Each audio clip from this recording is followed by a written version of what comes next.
Bonjour à tous, bonjour à toutes. Nous nous retrouvons encore pour notre émission Un mot pour ta vie. 10 minutes de vérité biblique pour marcher avec notre Dieu. Nous débutons notre semaine. Le mot de cette semaine, c'est la stabilité. La stabilité. Nous voulons vivre la stabilité, nous voulons comprendre la stabilité, mais nous le rajoutons, nous le formons avec la pensée de notre Seigneur. Rapproche-toi avec moi. Nous allons confier cette semaine entre les tendres mains de notre Dieu. Prions. Éternel Dieu Tout-Puissant, nous venons encore recommander toute la semaine, du début jusqu'à la fin, entre tes mains. Nous voulons que tu puisses nous inspirer, nous voulons que tu puisses nous parler, nous éduquer, nous relever, Seigneur, au travers de cette émission. Assiste-nous, Père de gloire, marche au-devant de nos pas, au-devant de nos pensées, pourquoi pas au-devant de nos paroles. Que cela puisse être une bénédiction pour tous les internautes qui vont nous suivre. Au nom de Jésus, nous t'avons ainsi prié et nous disons Amen. J'ai intitulé ces premiers jours La stabilité commence par de fondations solides. On ne peut pas parler de la stabilité sans pourtant mettre de base, sans pourtant mettre de fondation, pour ramener encore des matériels qui vont faire tenir cette maison, qui vont faire tenir cette situation, qui vont faire tenir tout ce que tu peux poser pour inviter la stabilité. Yes. La stabilité, c'est tout simplement l'équilibre. Quand je parle de la stabilité, je peux dire l'équilibre. L'équilibre, je peux l'associer avec ces mots équilibre, parce que tout ce qui est stable est équilibre. Et l'équilibre, lui, permet à ce que ça soit une maison, que ça soit une relation, que ça soit des projets. Quand tout c'est fait par équilibre, cela ramène aussi la réussite. Tu ne peux pas réussir sans pourtant être stable. L'instabilité détruit. L'instabilité ramène encore cette façon de vivre dans le non-confort, l'inconformité. C'est ce que l'instabilité ramène. Et si nous voulons progresser, si nous pouvons vivre, si nous pouvons parler, si nous pouvons réussir dans tous nos projets, nous avons besoin de planter ou de vivre dans la stabilité. Et la stabilité commence par la fondation solide, je précise. Cette fondation doit être solide. Tu ne peux pas développer, tu ne peux pas monter, tu ne peux pas arriver au sommet ou à l'endroit de ta destinée si tu n'as pas une fondation solide. C'est impossible. C'est impossible. Cette maison qui est bâtie sous une fondation qui ne tient pas, où on a mis trop de sable, où on n'a pas vu assez de cailloux, plusieurs temps après, ça va s'écrouler.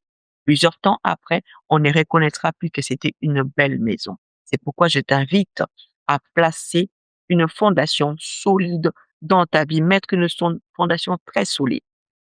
Tout le monde veut vivre une vie stable. Tout le monde. Même moi qui vous parle, je veux vivre la stabilité dans mon ministère, dans ma vie, dans tout ce que j'entreprends. Je veux la stabilité. Mais le problème, personne prend le temps de construire. Personne prend le temps de construire. Et quand bien même on ne prend pas le temps de construire, on n'utilise pas aussi des bons matériels pour que ce que tu veux, ce que tu aimes entreprendre, ce que tu espères puisse trouver sa forme. On n'y prend pas.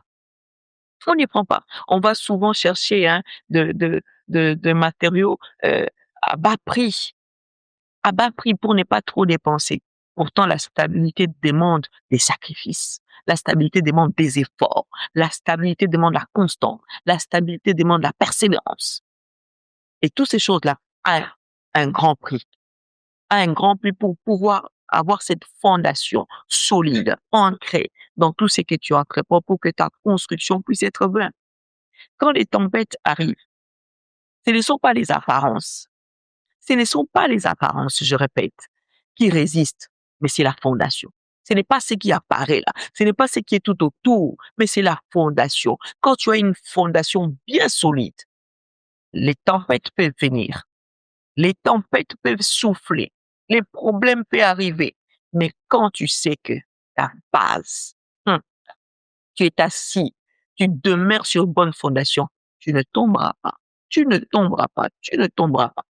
Et la bonne fondation que nous avons besoin, En ces premiers jours, en ces débuts de cette semaine de la stabilité, la bonne fondation, la bonne personne qui a de matériel, qui peut t'emmener à vivre une vie stable, qui peut t'accompagner pendant les tempêtes et que tu ne puisses pas t'écrouler, que tu ne puisses pas être détruit, que tu ne puisses pas t'arrêter. La bonne personne quand le vent souffle d'une manière où tout le monde t'abandonne, où tout le monde te laisse, où tout le monde ne te regarde pas. Il y a une fondation que je t'emmène aujourd'hui à mettre partout là où tu cherches à construire, partout là où tu cherches à investir, partout là où tu cherches à marcher, partout là où il y a tes projets, partout là où tu cherches à conserver. La bonne personne qui permet que ta fondation puisse être solide, c'est Dieu. C'est Dieu. C'est Dieu. Ne va pas chercher ailleurs, car il n'y a que Dieu qui permettra que les bases puissent être solides, les bases puissent être ancrées. Lisons. Allons-y dans Matthieu, chapitre 7, au verset 24. La Bible dit, celui qui écoute mes paroles et les met en pratique sera semblable à un homme prudent. La Bible appelle cet homme-là qui écoute, qui entend, qui reçoit la parole de Dieu, qui aime la parole de Dieu et le met aussi en pratique. C'est-à-dire la solidification de tes projets, la solidification de ta vie, la solidification de ton mariage, la solidification de ta santé, la solidification de ton entreprise que tu es en train de construire dépend de la manière dont tu reçois la parole de Dieu, que tu la mets en pratique. C'est cette manière-là qui détermine. Je finis le verset. La Bible déclare que cet homme est un homme prudent qui a bâti sa maison sur le roc. Qui a bâti sa maison sur le roc. Ta maison doit être bâtie sur le roc. Le roc n'est que Jésus. Lorsque tu bâtis tout ce que tu l'associes avec les principes divins.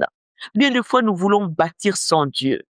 C'est lui qui bâtit sans Dieu. Lui-même nous montre qu'il bâtit en vain, il bâtit sans pourtant avoir l'idée de récolter quelque chose de bien. Parce qu'au bout d'un moment, c'est que tu es en train de bâtir, les efforts que tu fournis matins et soirs va s'arrêter quelque part. Nous avons besoin de bâtir sur le bon fondement. La base, c'est la parole puissante de Dieu. Qu'est dit la parole de Dieu pour ta vie? Qu'est dit la parole de Dieu pour ta vie? Pour que ta vie reste stable. Pour que ta vie connaisse la stabilité, tu dois aller puiser dans les Écritures. Tu dois aller puiser dans la pensée de Dieu. Savoir, Seigneur, qu'est-ce que tu attends de moi? Comment je peux bâtir ma vie? Comment je peux bâtir mes études? Comment je peux réussir dans mes études?